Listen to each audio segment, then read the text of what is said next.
Hi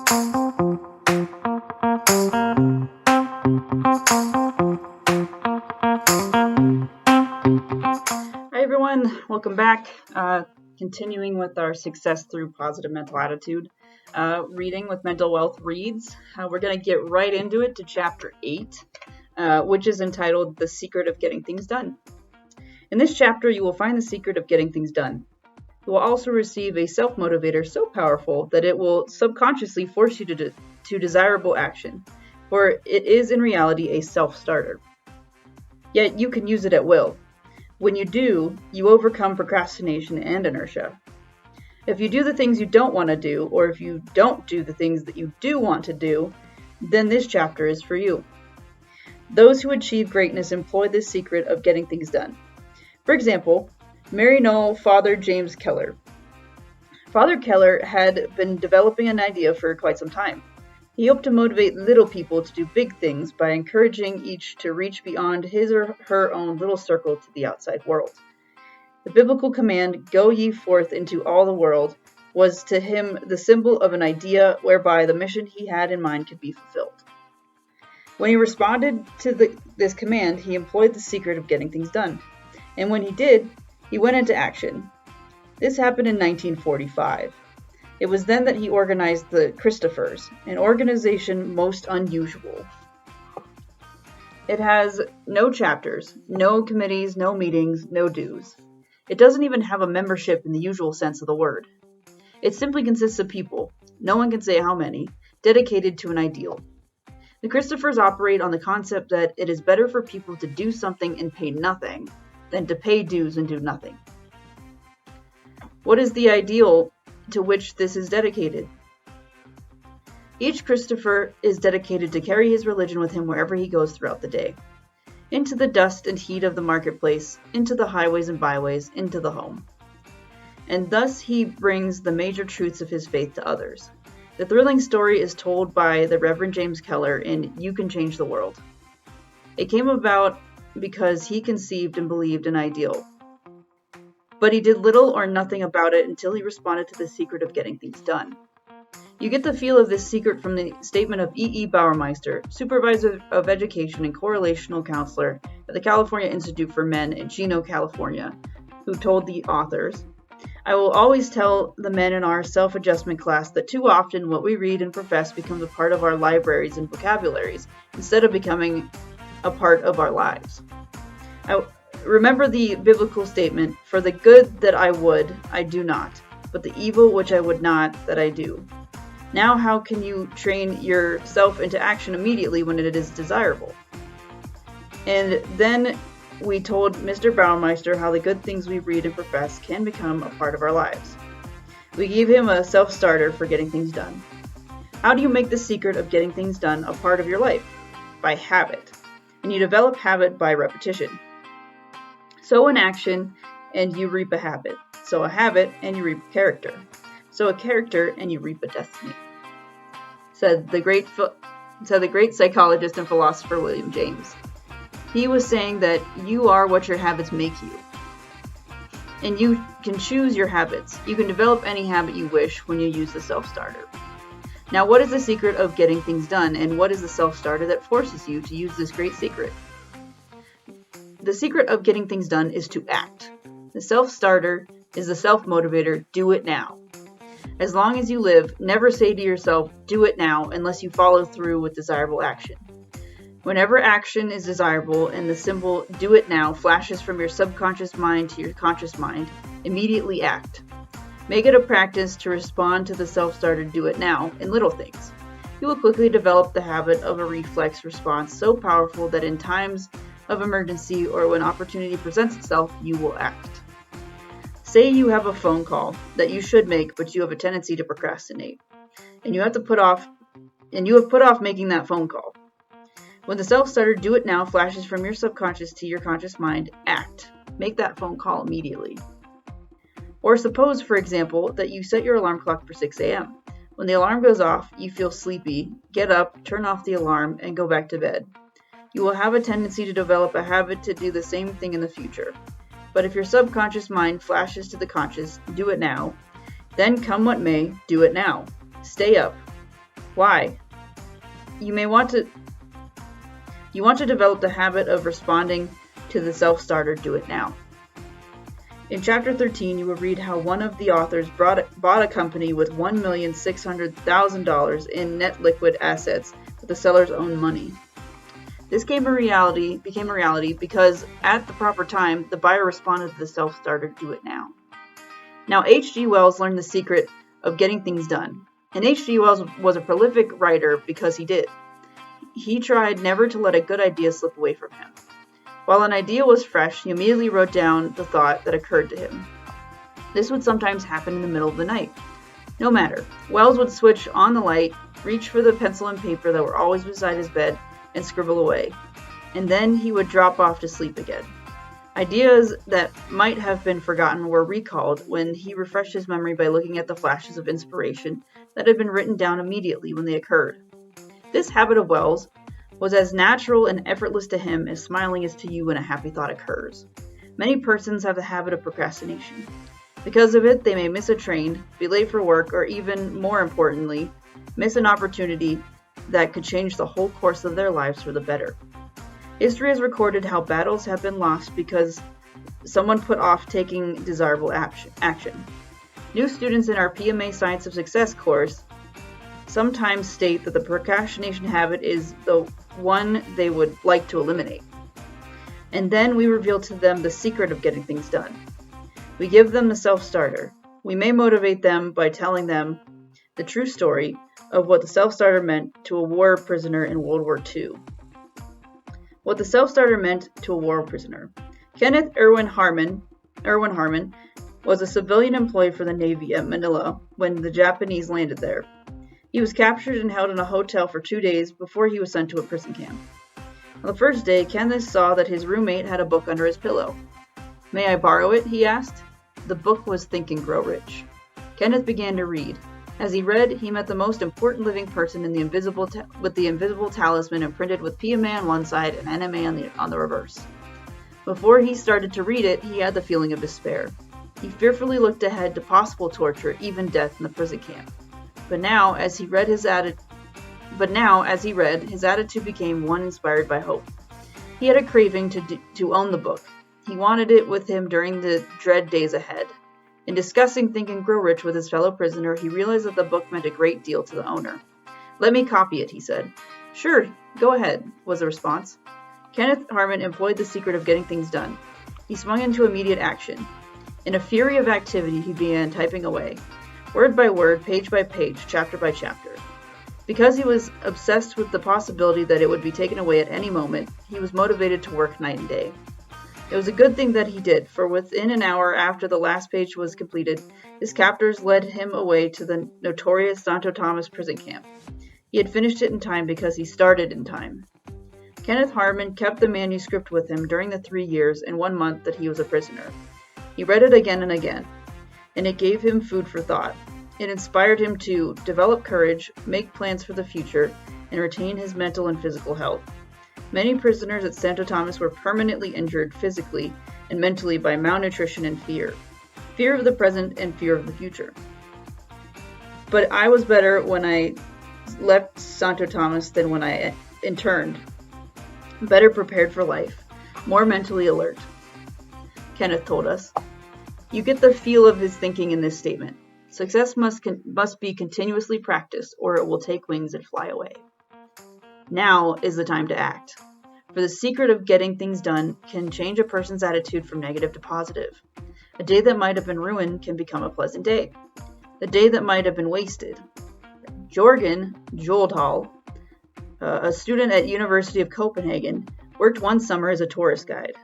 Because he cheerfully did more than he was paid to do so, some visitors from Chicago made arrangements for him to tour America.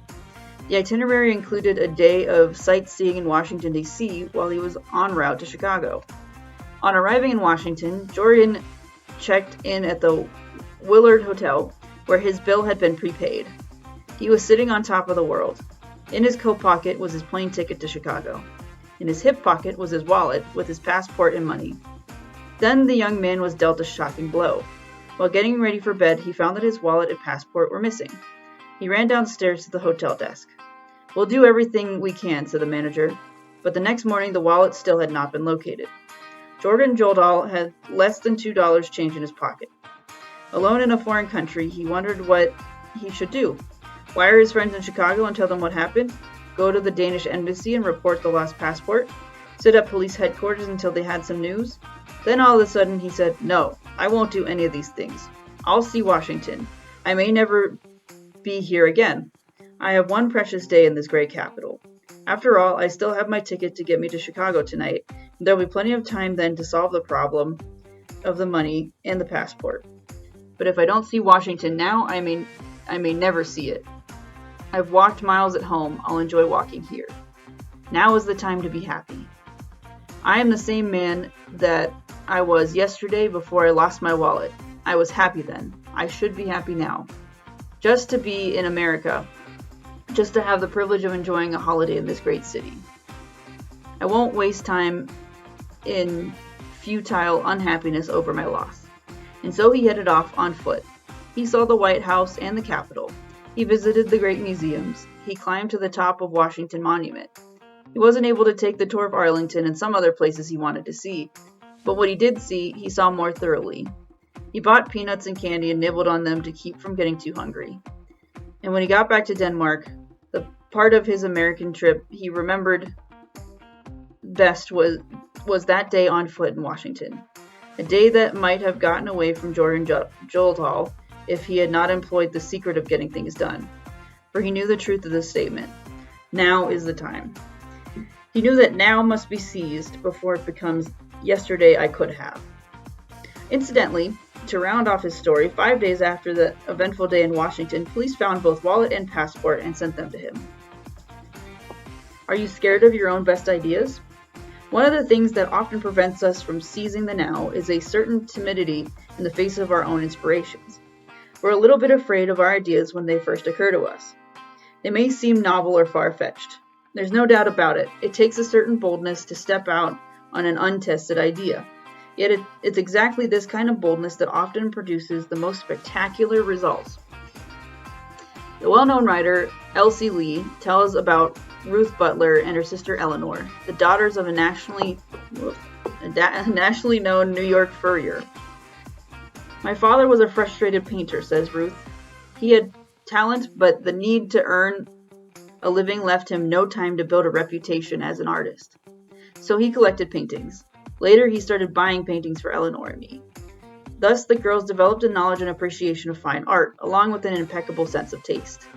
As they grew older, friends would consult them on what types of paintings they should buy for their homes. Often, they would loan pieces from their collection for brief periods.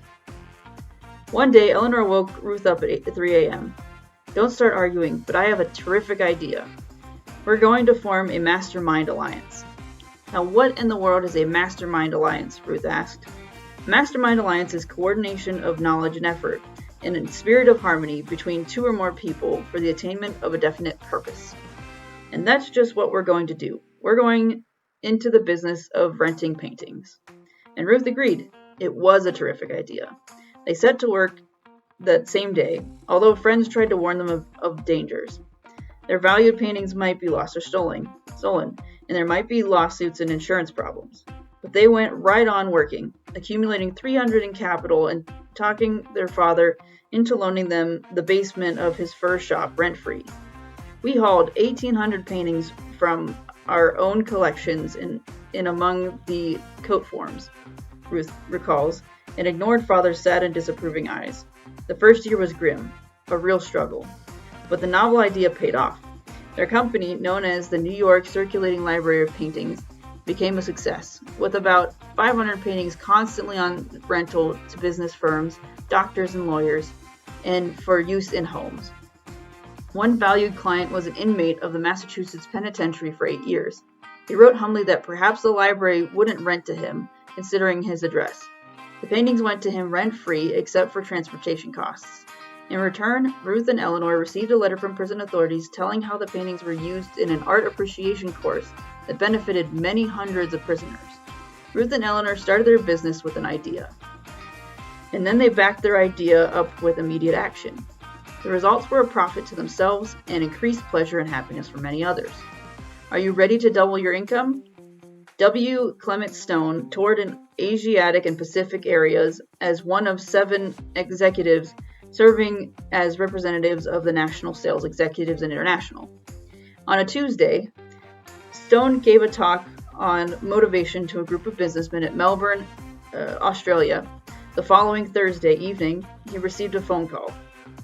It was from Edwin H. East, manager of a firm that sold metal cabinets.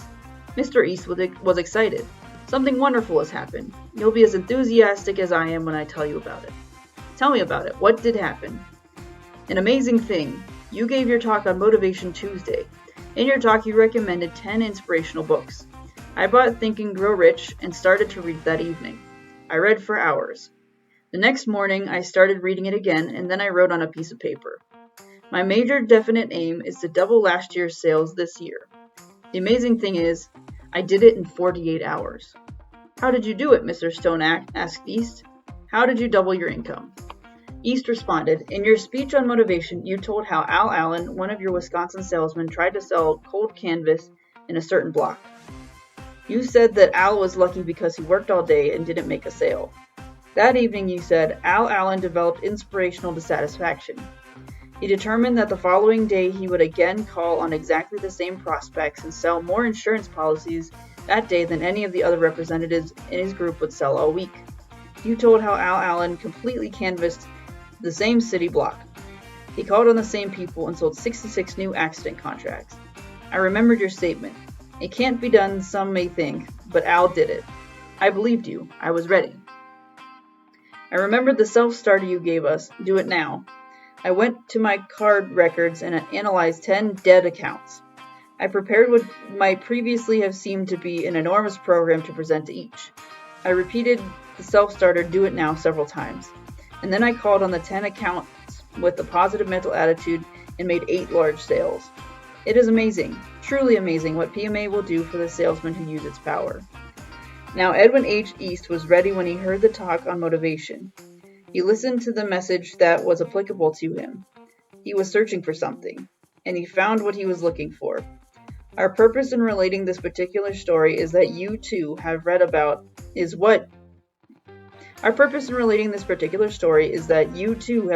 Al Allen, but you may not have seen how you could apply the principle to your own experience that Edwin H. East did. And you can too. You can apply the principles in each of the stories you read in Success Through a Positive Mental Attitude. Now, however, we want you to learn the self-starter, Do It Now. Sometimes a decision to act immediately can make your wildest dreams come true. It worked that way for Manly Sweezy. Manly loved hunting and fishing. His idea of the good life was to hike 50 miles into the woods with his pole and his rifle, and hike back a couple of days later exhausted, muddy, and very happy. The only trouble with this hobby was that it took too much time out from his work as an insurance salesman. Then one day, as he reluctantly left a favorite Bass Lake and headed back to his desk, Manly had a wild idea. Suppose somewhere there were people living in a wilderness, people who needed insurance. Then he could work and be out of doors and at the same time. And indeed, Manly discovered there was such a group of people. The men who worked for the Alaska Railroad. They lived in scattered section houses strung out along the 500-mile length of the track. What if he were to sell insurance to these railroad men and to the trappers and gold miners along the route? The same day that the idea came to him, Sweezy began making positive plans. He consulted a travel agent and began packing. He didn't pause to let doubts creep in and frighten him into believing that his idea might be scatterbrained, that it might fail. Instead of picking the idea apart for its flaws, he took a boat to Seward, Alaska. He walked the length of the railroad many, many times. Walking Sweezy, as he was called, became a welcome sight to these isolated families. Not only because he sold insurance when no one else had thought them worth bothering with, but because he represented the outside world. He went the extra mile. For he taught himself how to cut hair and did it free of change. He taught himself how to cook, too. Since the single men ate mostly canned food and bacon, Manly, with his culinary skills, was a welcome guest. And all the while, he was doing what came naturally. He was doing what he wanted to do, tramping the hills, hunting, fishing, and as he puts it, living the life of Sweezy. In the life insurance business, there is a special place of honor reserved for men who sell over $1 million worth of business in 1 year. It is called the $1 Million Round Table.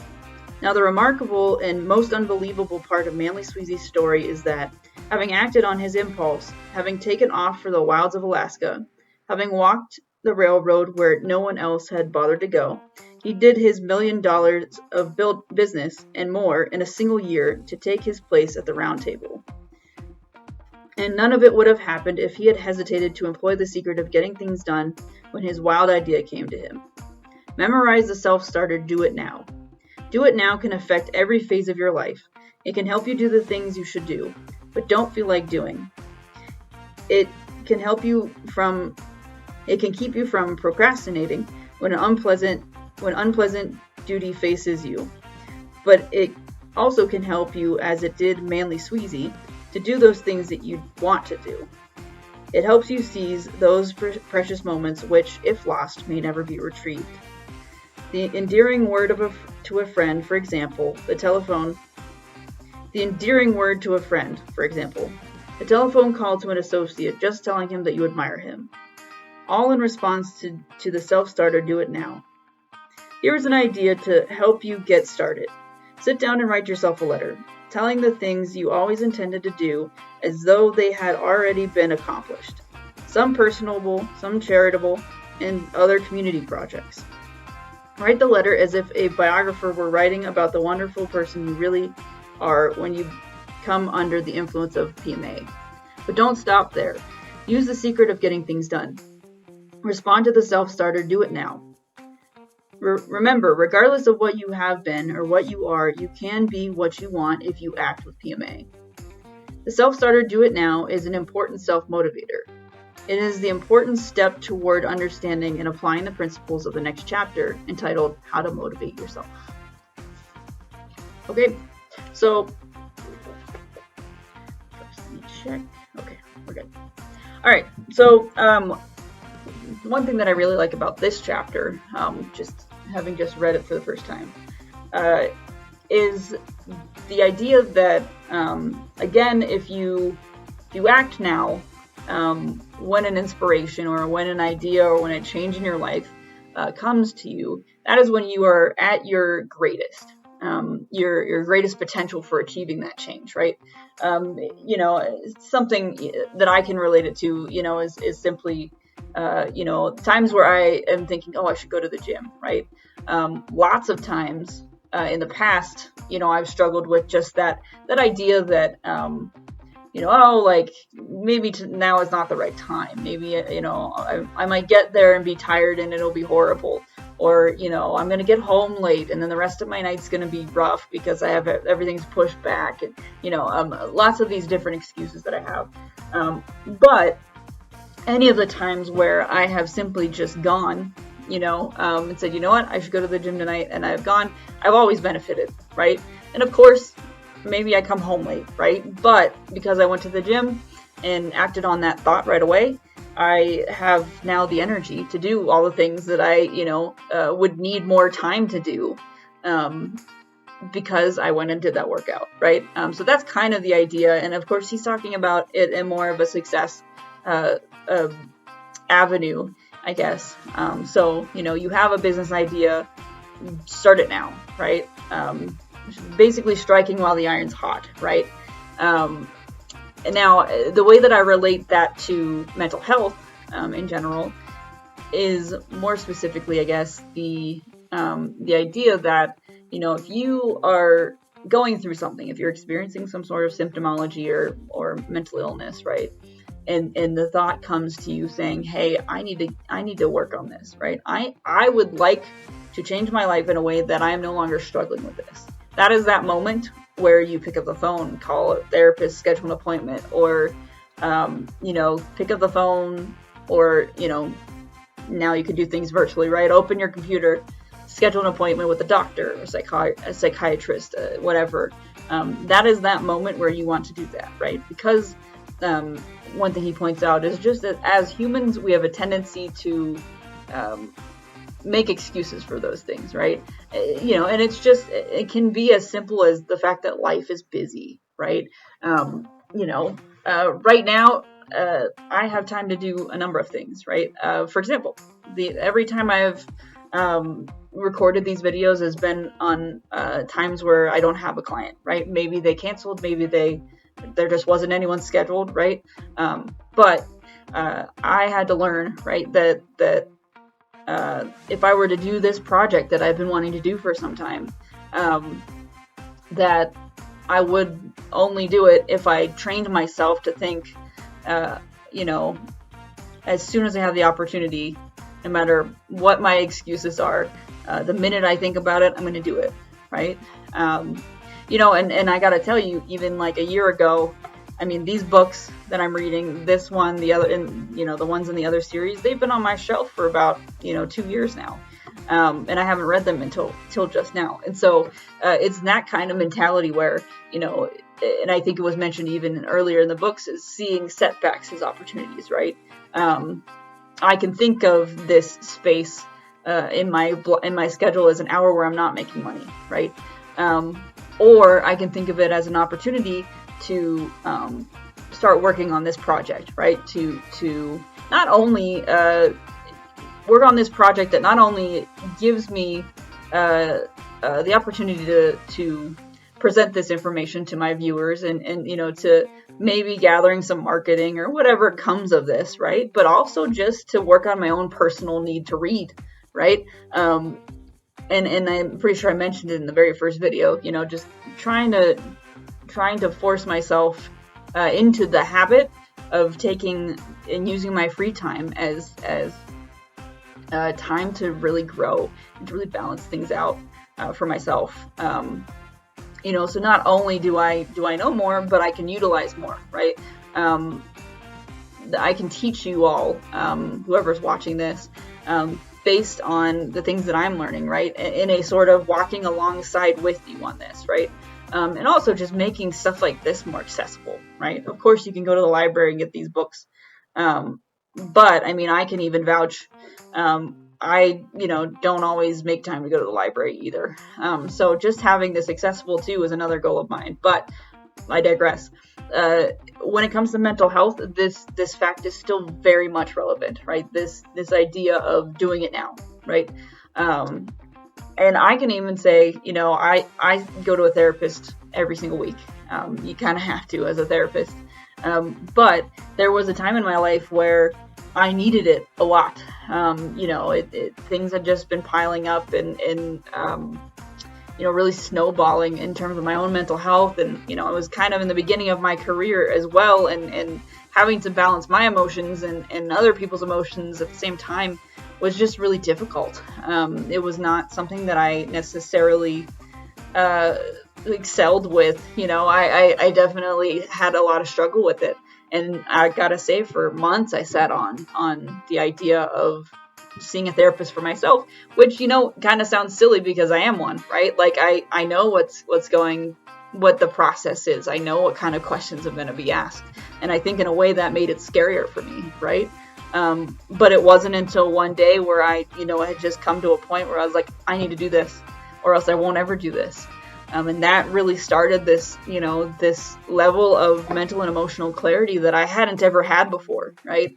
And even continuing on now, it's been 3 or 4 years at this point, having a mental clarity to be able to, not just help my clients without getting in the way of myself, but also being able to help myself, right? To be more aware of what I'm going through, to be more aware of what my symptoms are and where they're coming from and what helps me manage them, right? And that's really what therapy is all about.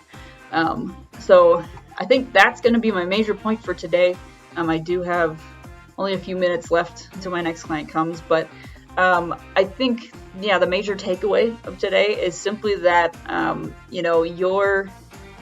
those inspirations that approach us sometimes at random, those can and often are can be and often are the catalyst for positive change, right? But they're useless if there's no follow-up, right? The idea for a cure for cancer is nothing if you just think about it, write it down, and do nothing about it, right? You know, and lots of the best, the more famous inventors, they really utilize this, right? They thought of their ideas as these high valued inspirations, right? Things that, you know, even if this leads nowhere, I'm gonna see how it gets there, right? I need to find out right now whether this is going to be just a dead end, or if this is going to be, you know, something that leads to my next, you know, era of success. And even if it is a dead end, how can I use it to learn how to improve it and really discover, you know, my next bit of success. So like I said, takeaway from that is, you know, right now, and I can't exactly sum it up in a way different than what they said in the book, but right now is the time, right? There is always going to be something that happens later that weakens your resolve, right? And also, you know, if we're talking about habit forming too, it's you know, you can develop the habit of not having a habit just as much as you can develop the habit, right? And what I mean by that is simply that, you know, you can by not forming a habit to do something, you are forming a habit to not do something, right? You're forming a habit of not forming a habit. I can get into the science of that much more in a different video, but like I said, takeaway is, if you're really feeling like you need a positive change, go with that, right? Don't sit on that. Like I said, if it's mental health, call a doctor, call a therapist, call a psychiatrist, you know, call a yoga instructor, whatever you think you need, right? But start now. Don't let it go. And in terms of success, kind of like what he was saying, if you've got an idea, go for it, right? You know, you never know when that sort of inspiration is going to be that thing that you look back on, you know, 5, 10, 15 years from now and say, that was the moment that things changed for me. But you will miss those opportunities if you don't take them. That being said, I'm going to let you all go. Thank you for listening again. I hope this one was informational. It was a little less psychology heavy of an explanation, but hopefully you're still getting things from this. And as I always say, please comment. Please let me know what's going on in your brain, so I can figure out how to maybe explain things better, expound on things more, you know, and really you know, learn from you, and so you can learn from me, and so, you know, we can improve that mental wealth, right? So yeah, comments, questions, recommendations, leave those in the comments, and I will see you guys next time.